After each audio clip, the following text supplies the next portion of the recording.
Higher Voltage is brought to you by Salesforce. Today's higher ed marketers face new challenges and must expand beyond traditional tactics to engage their many audiences. Learn how Salesforce empowers institutions of all sizes to unify first-party data, build and measure targeted campaigns, and deliver personalized messaging across channels. Visit salesforce.org to learn about how Salesforce can help your college or university achieve its goals.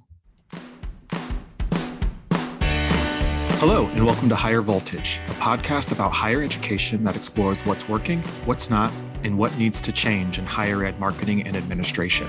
I'm your host, Kevin Tyler.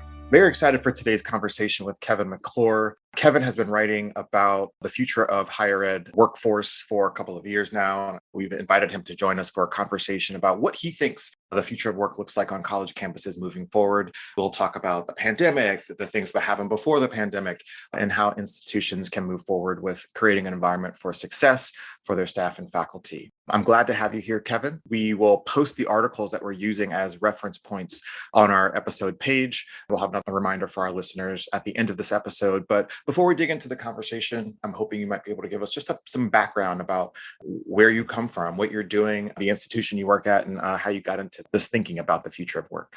All right, definitely. Well, thank you so much for having me, and just glad to be able to continue this conversation. I have been working professionally in higher education for over 10 years. Started my career at the University of Maryland in a staff role. After doing my doctoral work, entered into a faculty position. And so I teach and research and write about issues connected to higher education. Most of the stuff that I have worked on focuses on issues of leadership, communication, institutional management, and finance. So obviously the types of stuff that get students really jazzed up.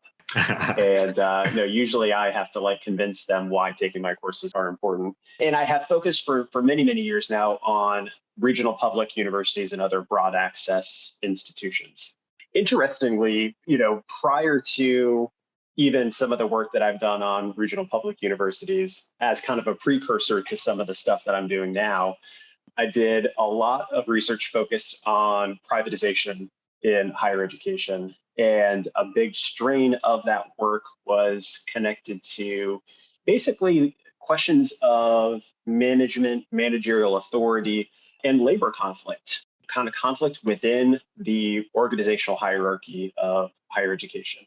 And so I did some research on that, and at a very early point actually did some speaking on kind of what faculty looks like under institutions that are undergoing changes related to privatization. So I didn't know it at the time, but that prior work has come in handy as I've entered into this new phase of my career, which is really shifted in unexpected ways and started really with the pandemic, where I have focused intensively on the higher education workplace and have been writing about burnout, demoralization, understaffing, retention issues, and benefit from being able to pull from kind of that previous background in organizational theory and finance and management.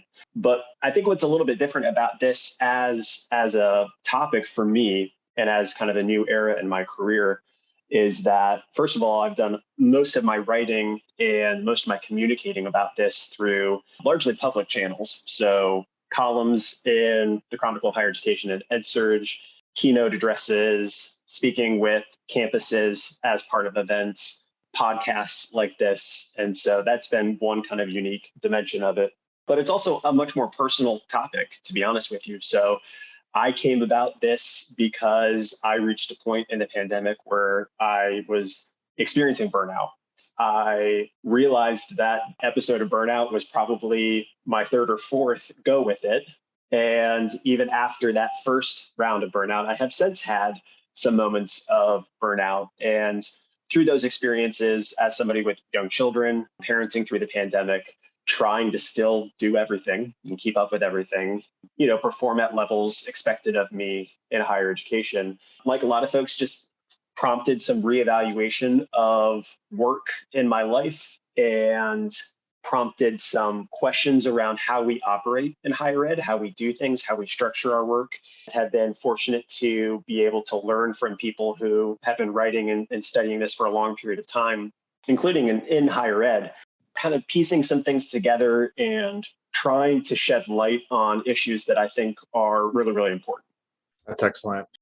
There's been countless articles about the environments in which staff and faculty are working on college campuses.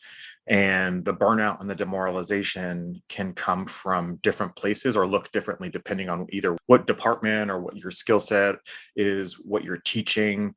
Obviously, there are staff and faculty members who have left. Everyone's heard about the Great Resignation, and in higher ed specifically, have left because of racial tension issues, demoralization, overworking, doing too much, not enough people to help out with things.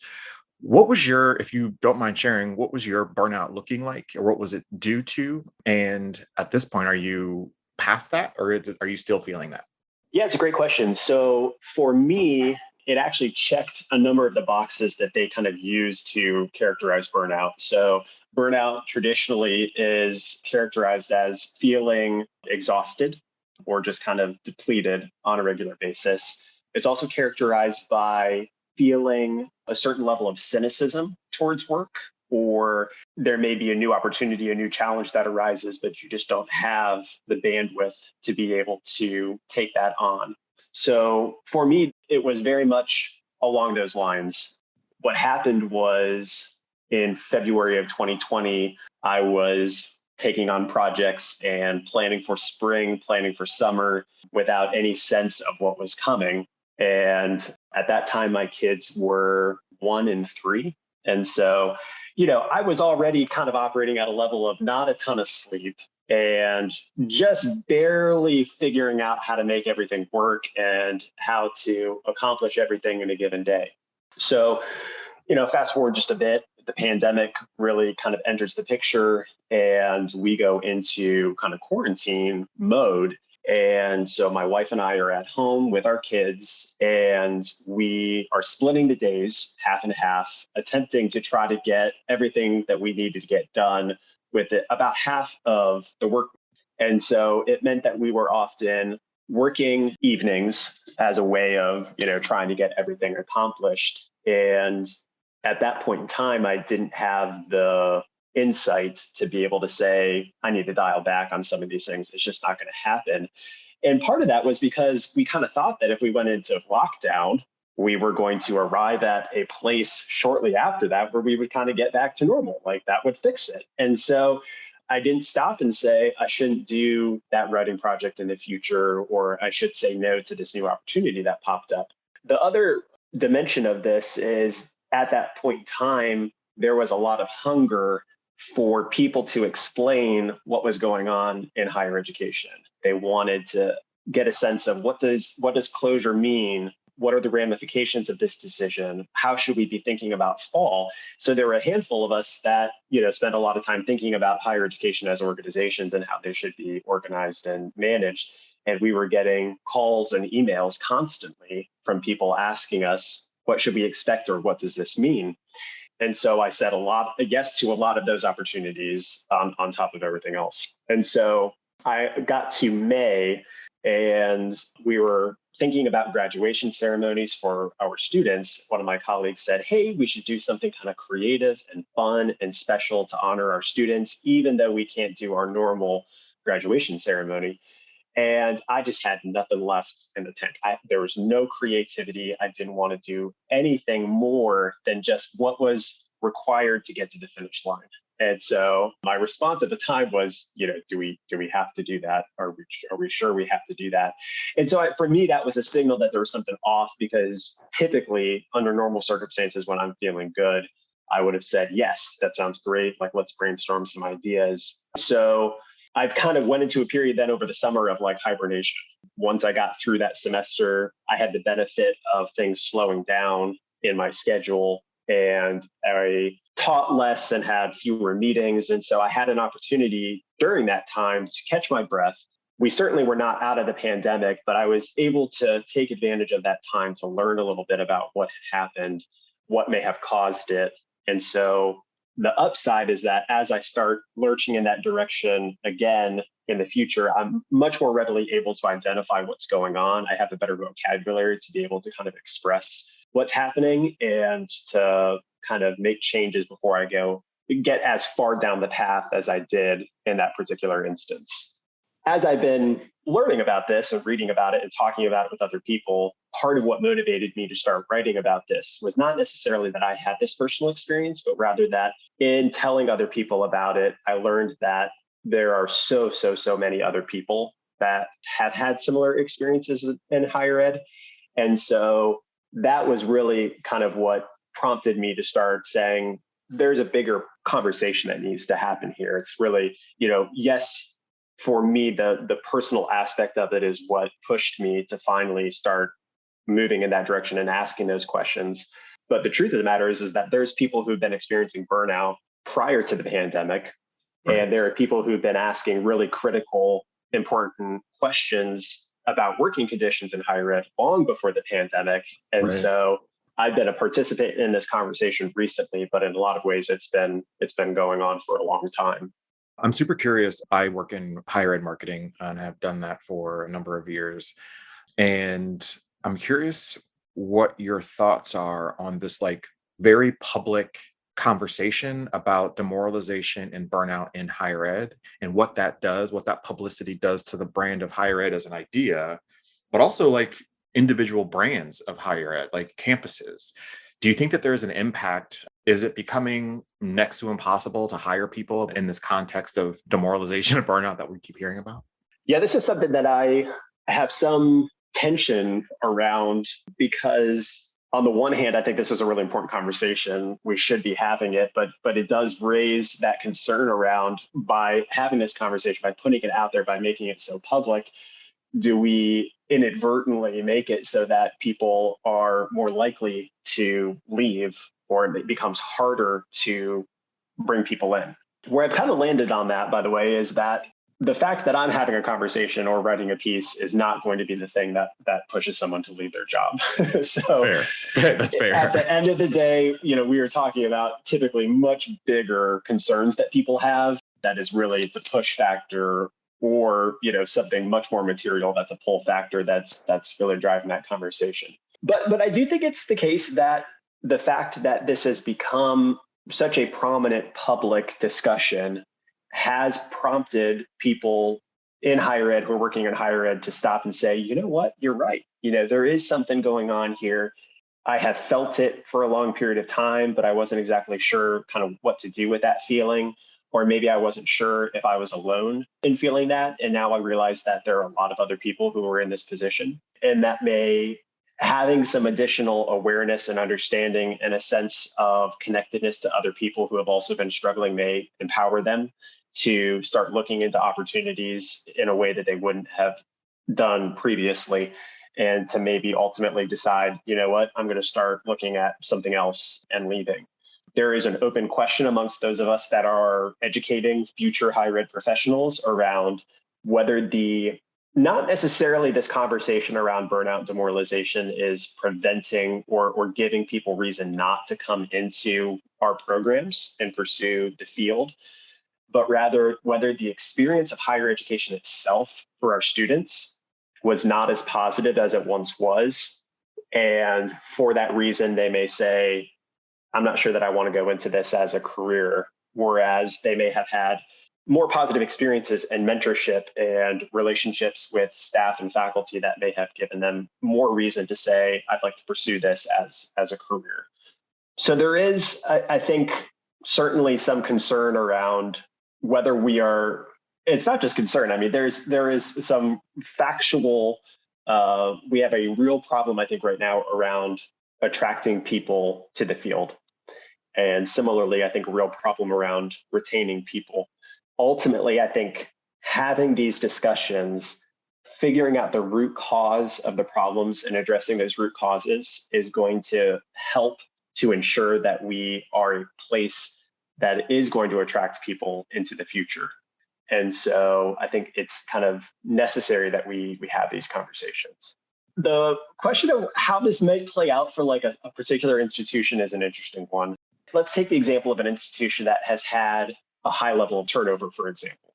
I don't know that the fact that they are not retaining people or not attracting as many applicants is going to have huge ramifications for their reputation as an institution or the institutional brand, at least from the perspective of like prospective students or maybe that particular audience. Because frankly, I think a lot of these conversations that are happening in ways and through channels that the average family and student are just probably not going to catch wind of and see. Right. But I do have an open question, something that I have been wondering about. Surely students on campus are aware of and notice when there's an office that's thin staffed, or when services have been cut, or there's a facility that would typically be open that's closed because they don't have people to work there. It would be interesting to see if there comes a time where there's been an institution that's struggling. There have been stories of like Indiana University, for example, had some problems around being able to operate dining facilities. Michigan State University, similarly.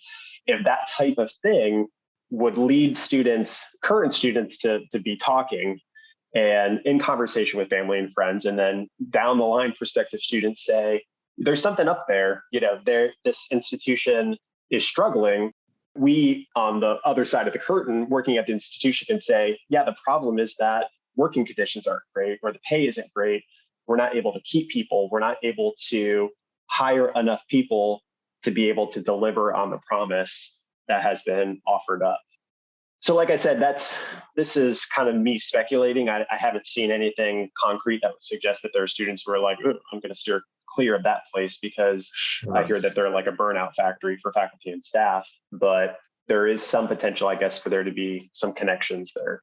Yeah, and I think the reputation piece, and I agree with you, it's not so much prospective students and their families as much as it might be new talent that they're trying to bring in. And I think that when a person leaves an institution for a reason like there's one of me and way too much work, and that's the root of the burnout, replacing the person isn't necessarily the answer. It's like building the team that the person who you replace needed in the first place. And just like swapping bodies doesn't seem to be the solution. And so it's more about, if we are having such a hard time inviting ambassadors for our brand and finding ambassadors, hiring these people to be evangelists of this brand, it just feels like it would be really, really hard to build a team in, like, say, a marketing space because of the structure within which these folks are working in. But I totally agree. In terms of attracting talent, I think you are 100% right in the sense that higher ed is a small world. And when we even get down to the level of particular functional areas, it gets even smaller. Totally. If you got somebody that leaves and they say, listen, this place was rough and this job is intense, and they want to restructure it and add even more to it, and we're having difficulty hiring at lower levels, that type of information, it has a way of getting out there. And I do think that there have been some places in some searches where they have had difficulty filling positions because they want to just replace. They want to replenish and replace without changing anything connected to that position, because in the past, they've been able to do that. They've been able to find somebody who is willing to step into that role. I think that at least at the moment, workers have felt that they have sufficient agency and power within the labor market to say, I'm not going to accept that. I'm not going to step into a role that I have heard is going to be a nightmare. I don't want that for myself. I'm going to wait for a better opportunity. And by the way, I'm aware of the fact that there are places adjacent to higher education that might be willing to hire me and pay me more that don't have these issues. And so I might be more interested in looking into those as opposed to what this institution is offering, which seems like it's just kind of the same old, it's Right. more of the same. So I think you were correct there 100% that when it comes to being able to attract kind of the next generation of talent or the next generation of leaders, we ought to be more concerned. And it would not surprise me to learn that there have been positions where it has been a struggle to fill them when that wasn't the case in the past, because people that are eligible for that type of position, they are knowledgeable about what the experience was of the person who was in it previously, and they say, no, thank you. Right. I think it's important to note here that people are calling this all types of different things, the Great Resignation and other terms thrown around about this.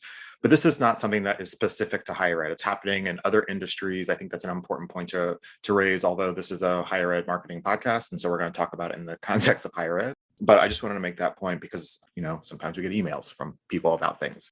I had a really interesting exchange with somebody on Twitter that was actually pushing me and other folks that are writing about, the higher education workplace to do a better job actually of being less insular and realizing that this space of higher education as a workplace is not as special or unique as we sometimes think that it is. Some of the problems that we're talking about are not unique to higher ed. They exist elsewhere. Sure. Some of the solutions that we should be implementing have been implemented with success elsewhere. The fact that we in higher ed can't figure this out is a function of our insularity. And so, I think there is some truth to that. So yes, as we're talking about the Great Resignation in higher ed, one of the reasons why this has been a real issue in higher ed is because there are people who are leaving jobs in other sectors, right, or shifting jobs in other sectors that are creating new opportunities for people in higher ed to step into those roles. Right. And so I still think that the Great Resignation as a concept fits in many ways, but in a lot of ways, what we're seeing is just a lot of movement, right, and a lot of turbulence and uncertainty. And it has meant that some of the operating assumptions around the labor force that leaders have made don't apply as cleanly anymore as they once did. Mm-hmm. The other thing that I think is really important as we're kind of clarifying our language is there's not a singular higher education workplace or higher education workforce. So we've got incredibly different institutions with very different conditions and resources. And we've got incredible diversity of position types and power differentials within institutions, within organizations. And so you've got faculty that enjoy privileges and agency and decision-making over their jobs that is not extended to staff. You've got folks that are in hourly roles that are maybe working at state institutions that are governed by a set of policies that make some workplace changes rather difficult to explore. We sometimes use these general categories as a way of trying to make sense of things, but the truth is that there is a lot of complexity at play here. Definitely. I know you've done a lot of research in this space, and I'm wondering if there are any interesting insights or perspectives that you can glean from some of the data that you've looked at. I'm curious if more folks are leaving from specific skill sets or departments or race, or is there any sort of organization or any sort of trend that you can identify in what you've researched? Unfortunately, we don't have great data that helps us to really understand what's going on within the higher education workplace or even the higher education workforce. And most of the data that we do have available doesn't get at the level of granularity that helps us to see some of those types of trends and patterns, at least across kind of higher education as a whole. Sure. What I do have basically is just a lot of information and stories that kind of come to me by virtue of the fact that I've been talking about this and writing about it, and some of the data that I have seen within my own state system. What I have gleaned from that is that there is, in fact, levels of people that are switching jobs or leaving jobs in higher education that we haven't seen before. Of course, this conversation around the workplace is happening at the same time that we are having conversations about the extent to which higher education is truly practicing some of the espoused values around diversity, equity, inclusion. And of course, we are also well aware of long-running problems in higher education connected to racism, connected to discrimination or bias against mothers. And so from that, and from what people have told me in DMs and Zoom conversations and emails, is that there are people that have felt like they have been pushed out of higher education. And a lot of those are people of color. They are people that have felt stuck in their jobs because they have been passed over for advancement. They are parents or other caregivers. They are people with disabilities who feel that the workplace has been set up to allow for the success or to encourage the success of people that can meet a certain set of norms that were never designed to accommodate the way that they think or the way that they work. I think we may not yet have the numerical data to help us really see some of those patterns, but there is enough research out there that we can piece together who has, I think, been hurt the most in the higher education workplace and who has suffered the most through the pandemic as well. What that means for me is, yes, having that data would be wonderful and is really, really important. And I hope that we get at it. And I'm doing some work that will hopefully help us get at some of that, at least within kind of a sample of institutions. But we know enough to understand that there's a problem. We know enough at this point to understand where we ought to be targeting our attention most. So who are the people whose ability to thrive in higher education has been most curtailed? And so given what we know already, I think we have enough to say that there's a problem that we ought to be acting on. Yeah. I like that we've spent some time talking about what people have been talking about for a minute, right? This great resignation, the demoralization, the burnout, even throughout the pandemic, before the pandemic. But now we start to hear these questions around what the future of work looks like, especially on college campuses. And I really, really love the piece that you wrote about, and I'm just going to say the University of Iowa, because you added a caveat about all the people you know who went to the University of Iowa. And so it wasn't you weren't trying to throw shade at the institution, but there were some things that you pointed out from the strategic plan that I just found to be really interesting and things that I think about as well. And one of those things was about the idea of flexible work and how they talk about it in that strategic plan. And we'll have a link to this article on the episode page. In a nutshell, it wasn't exactly a flexible work kind of offer, right? And so when we think about what higher ed is tasked to do, and that is to prepare people for the future of work, it also feels like higher ed is so hesitant to embrace the future of work. And I'm curious about why that might be. Yeah, it's a great question. It is incredibly frustrating to be involved with organizations that are entirely organized around learning and human development and growth, and to realize that there is so much resistance to undergoing processes that would help us learn from the pandemic and what we experienced, and that we had done a really poor job of investing in the growth and development of our own people. I think my biggest fear, and so far I have not seen much to indicate that this fear is unfounded, is that every semester that we continue on, we are going to get closer and closer to reverting exactly back to where things were in January of 2020, which is to say that all of the change that we experienced, all of the experimentation, the things that we have learned over the past couple of years are going to be lost because institutions are, I think, in a lot of ways structured and hardwired to revert back to a particular norm, and are uncomfortable institutionalizing a set of changes, even when it seems clear that they are beneficial to faculty and staff, but are enough of a radical idea to just run against the grain a little bit. And so part of the reason why the University of Iowa plan stood out to me is that it suggested to me that we may see a fair amount of rhetoric around the future of work, and we're going to embrace innovation, and we think flexibility is great.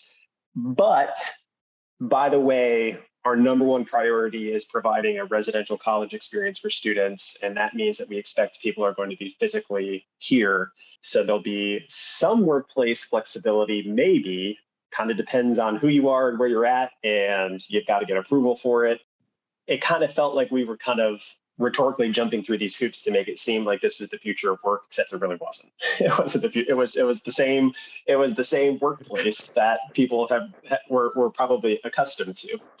And unfortunately, I haven't seen that many examples of institutions that I feel like are really innovating and taking a chance on something different. Part of the reason why that confuses me so much is that there's like a really good opportunity here to be an institution and put yourself on the map for being this place where we really value our employees, we pour into them, we believe in human growth and development. And by the way, we can show that in terms of how we understand our employees and what they're seeking.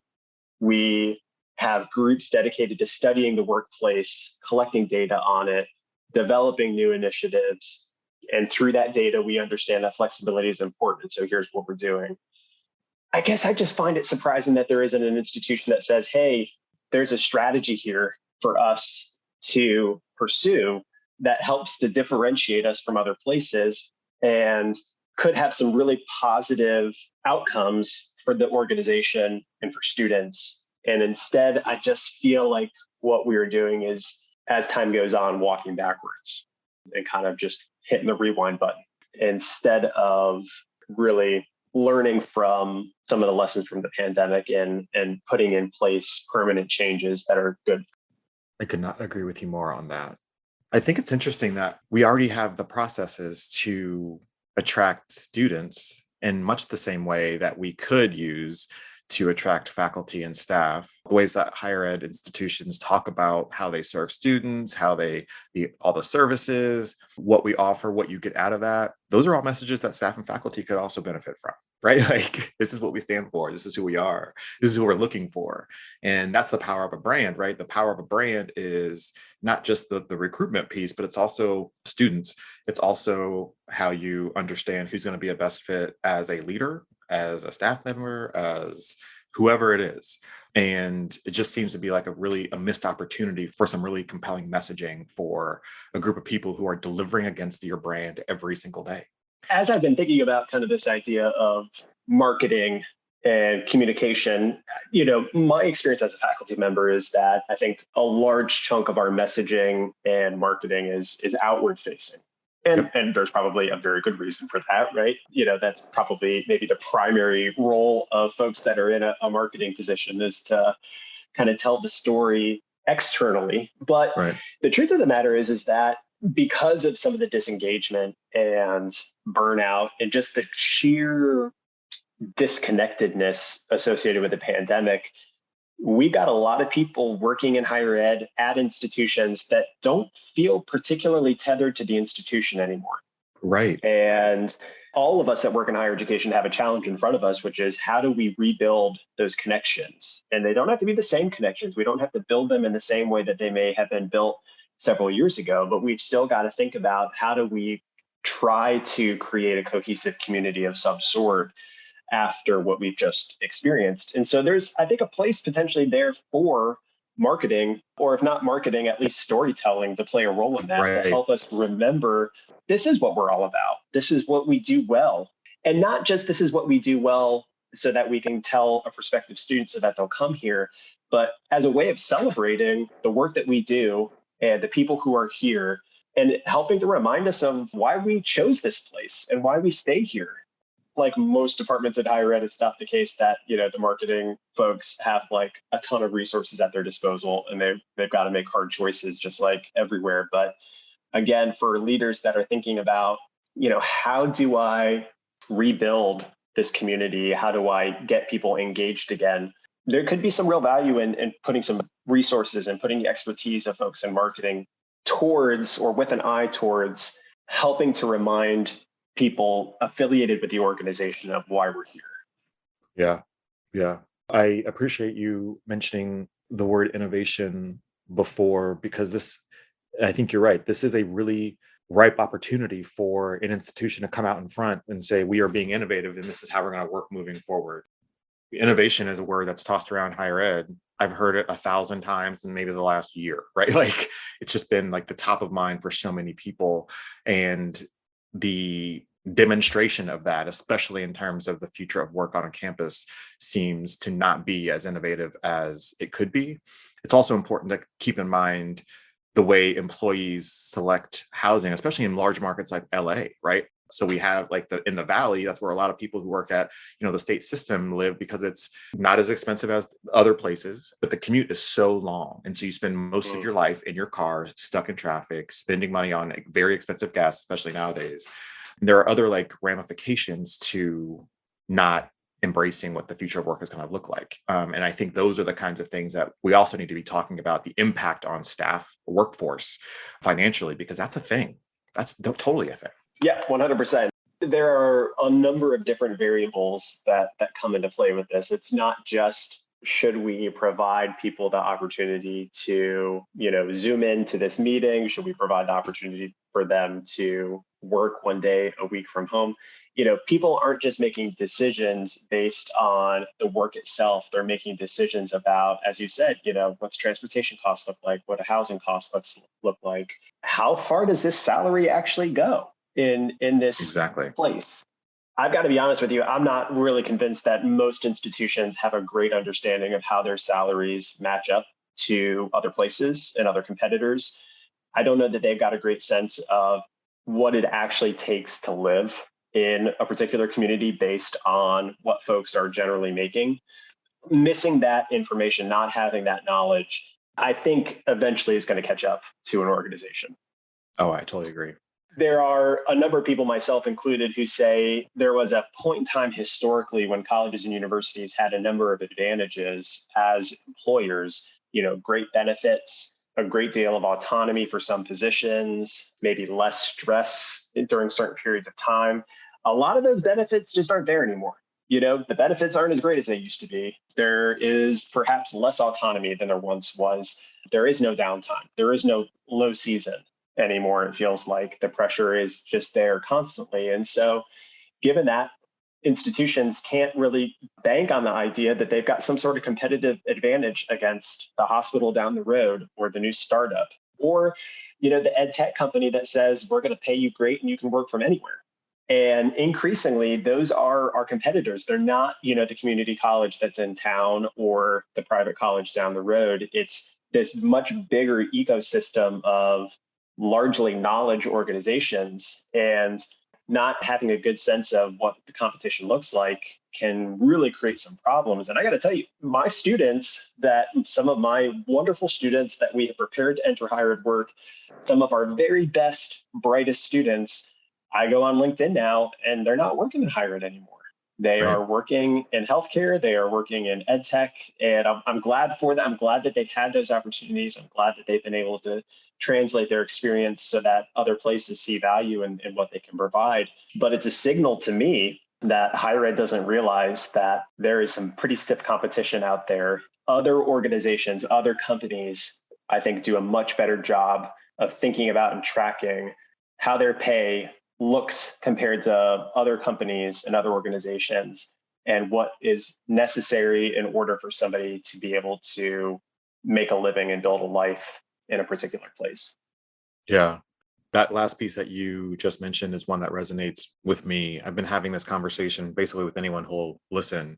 So I've worked in higher ed marketing for quite a while. And every time we ask a new client, who are your competitors? It is always other schools. I have not once heard someone say Google or Apple or TikTok. Like that is never part of the conversation. And as long as we limit our idea of competitors to other schools, we will never get ahead. Higher ed will never get ahead. So we have to look outside and come up with another message that makes clear that higher ed this is where work happens. This is where you create a life. This is where you can be whatever you want. And then go to the Googles, the Apples, and TikToks and serve them in a way that they could never have served you as a staff member, an employee. I think that is part of what is missing in the conversation around higher ed, how it stacks up to other industries. Yeah, I don't think any of us are saying either that, we need to turn our universities into Google and make Oh, no, them no, no, no, no. companies and corporations. I think we can all recognize that there's something special about our institutions, and Mm, we see that there are certainly points of distinction and things that we want to be able to protect about an educational organization that sets them apart. I think we could do all those things while also saying we can make some simple updates and right. make sure that we are investing in our people and making sure that we don't have dead end jobs and that there's professional development and growth Mhm. opportunities and And balance. and balance, right? Which will allow us to be much more competitive as a knowledge organization amongst many other knowledge organizations. So, I don't think that what we're talking about here necessarily is like completely revolutionizing or changing or Mm, privatizing institutions. I think what we're talking about is on some level making some updates in some cases to old policies, to being open to trying something a little bit different, to being much better about gathering data, and to not take for granted that people make a choice to work at a particular place. For so long, I think higher ed has just been able to lean on the idea that if we lose somebody, we can easily replace them. right. And first of all, I think that that's true in some places and true for some positions, but not others. But I'm also just tired of that. I'm tired of that as a logic for an organization. And I think Right. that we can do so much better, especially as places that are supposed to be focused on learning and development. We shouldn't have the mindset of, well, if we lose somebody, we just replace them without changing anything. We should be stopping and saying, we lost somebody really talented. What happened there? How do we restructure things? How do we invest differently so that doesn't happen again? Yes. Yes. You made a very good clarification. I am not in any way advocating for the privatization or becoming a tech company or anything else, but understanding how they are attracting the people that we are trying to attract is going to be a very helpful piece of data in order to make better decisions. Well, and in your case, you're in a space, and there are multiple spaces like this within higher education in particular, where the skill set that you have is obviously transferable to lots of different places. And so 100%, you all are absolutely competing against a whole slew of other types of places when it comes to attracting talent. And sometimes I feel like higher ed is kind of like, yeah, we understand, but it's like, but do you? Do you understand? I just saw actually an article about this recently at the community college level. They were trying to hire an instructor of cybersecurity. Mhm. And, there are some real constraints when it comes to the salaries at a public institution, for example. And so like they could never find somebody because the people who are in that field are like, this is not even close to what we can expect to earn. You want to be in this space. If you want to have somebody that's a professional marketer, that's a leader in this space and really creative, you can't necessarily use the same salary bands that you would use for other types of positions. It's just not going to work. Yeah. Yeah. There's so much to think about in this space. I'm curious what you think happens next. Like, do you imagine there being an institution that comes out and says, this is how we're going to do things and it's much different and take that risk? Or is it just too much to risk right now with all of the factors that are impacting the industry right now? Is it not a priority? What do you think is next? So I am not super optimistic that there are going to be sweeping changes.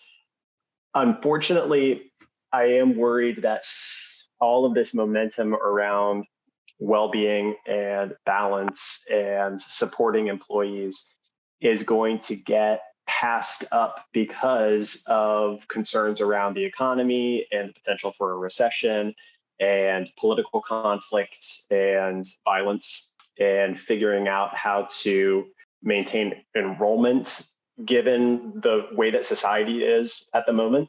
I would say that I would love, love, love, love, love to see the level of enthusiasm around this conversation continue and for it to lead to some real initiatives and some real changes. I already feel like it's starting to cool off a little bit, to be honest. I hate that. I wish that I had a sense that we were really moving in a positive direction. And, maybe it's going to take more than just the types of conversations that we've been having on it so far. We've got to have people who are willing to lead the way and provide an example and put some real resources behind it. And there might be some places that are doing that and putting some real thought into it. I'm still looking. And even though the conversation has cooled, I haven't cooled on it yet. And I have 3 years ahead of me where I'm supposed to be researching this intensively and writing a book about it. Hopefully through that, we might be able to make sure that people don't lose sight of it entirely. But this topic is competing for oxygen with a lot of other really serious issues. And I can see, given the track record in higher ed, how it would be very easy for us to just move on from it. Yeah. Before we close, I'm curious if you could run down a short list of the things that you think institutions should be thinking about in thinking about the future of work. Like, what are the things that feel like new ways of doing things that might have some value in the way work looks next? We need to, I think, revolutionize the way we think about human resources to make sure that we are actually thinking strategically about talent management and human development. We need to do a much better job of analyzing workload and putting in guardrails to ensure that people are protected from the possibility of work consuming our lives. We need leaders who themselves take this seriously and have not spent so long themselves as workaholics that they view that as the norm. Accordingly, are willing to see a different path forward for maybe a new generation of people that don't have to sacrifice everything in order to step into leadership positions. We need to do a much better job of collecting data on workplace culture and acting on that data. Those are some of the things that I have brought up in the past and will continue to bring up, and ideas that I'll hopefully continue to develop in ways that are more concrete. I remain convinced, despite my pessimism around kind of where this conversation is going, that this is actually something that we have within our capacity, within our expertise. We have the ability to make some real change in this area. This isn't the type of problem that I think is something that we can't fix. Right. I would agree. Kevin McClure, it's been a pleasure chatting with you. Thank you so much for joining us today on Higher Voltage. I really appreciate you taking the time. Like I mentioned, we'll have a number of Kevin's articles on our episode page for folks who might be interested in reviewing those. Thank you so much. Yeah, no, it's been fun. We should do it again. We likely will, depending on what happens next. Awesome. That's it for this week's episode of Higher Voltage. We'll be back soon with a new episode. And until then, you can find us on Twitter @VoltHigherEd. And you can find me, Kevin Tyler, on Twitter @KevinCTyler2.